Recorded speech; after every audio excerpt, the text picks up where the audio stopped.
And what are the keys? Well, one of the first things that you want to talk about with this club is this. One, it's built on power.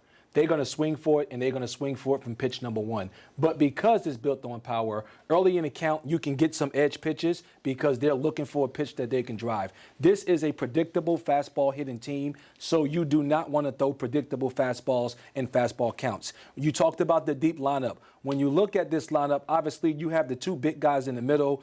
You know, with Bellinger, you don't want to let him beat you. And then also you have the other guy that's swinging a hot bat, the third baseman, Justin Turner. But it's two guys that I really concern myself about when I look at this lineup, and it's Kiki Hernandez and look at Freeze. Those are the Dodgers are one of the best teams in baseball as it relates to platoon players. And those are the two guys, because they're sandwiched between the big guys, you can actually try to look ahead to the big guys or find yourself getting in trouble with those guys. You really want to make your pitches with those guys. But those two big guys in the middle, those are the guys that you want to make sure you take care of. Okay, well, let's start with Cody Bellinger because he's maybe the hottest hitter on planet Earth right now. He's hitting .394. He's got 14 home runs entering this series. Here's his heat map, Bo. How would you tell your pitchers to try and attack Cody Bellinger? Well, one, as you can see, there's a lot of red here. So there are spots in the zone in which you don't want to go. But I would say this about Cody Bellinger. Even when you look at a hitter that's hot, one of the things that you have to do, you have to move their feet. Okay. So early in this game, first game of the series, you want to move his feet on the inner third, and you want to make him conscious that you will come in, even though you know you don't want to come in for a strike.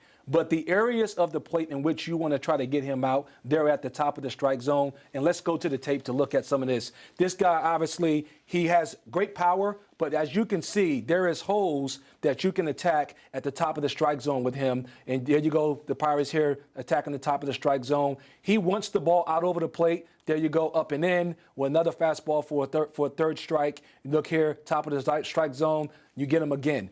You can make those pitches and you can get him out. But I think it all starts with moving his feet early in the count and making him conscious that you will come in on the inner third. Get him a little uncomfortable before you go up.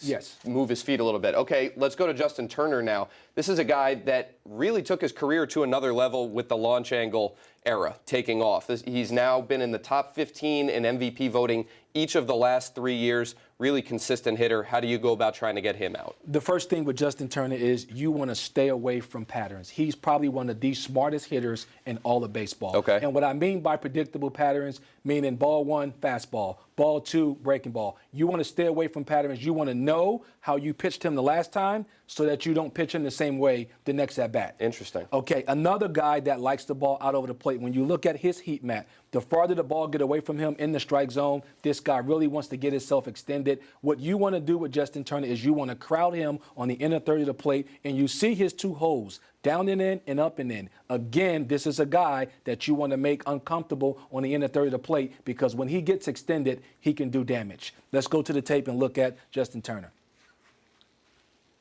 Again, that's a fastball out over the plate. That's where he wants the ball. He has that patented inside-out swing. And another thing you don't want to do, you see here, that's a strike breaking ball. Justin Turner is not a guy you want to throw a strike breaking ball to because he stays inside the ball so well. He's not going to be out in front. He's going to be able to get barreled to it. Again, this ball is down, it's out over the plate, and he's able to lift and separate and get extension.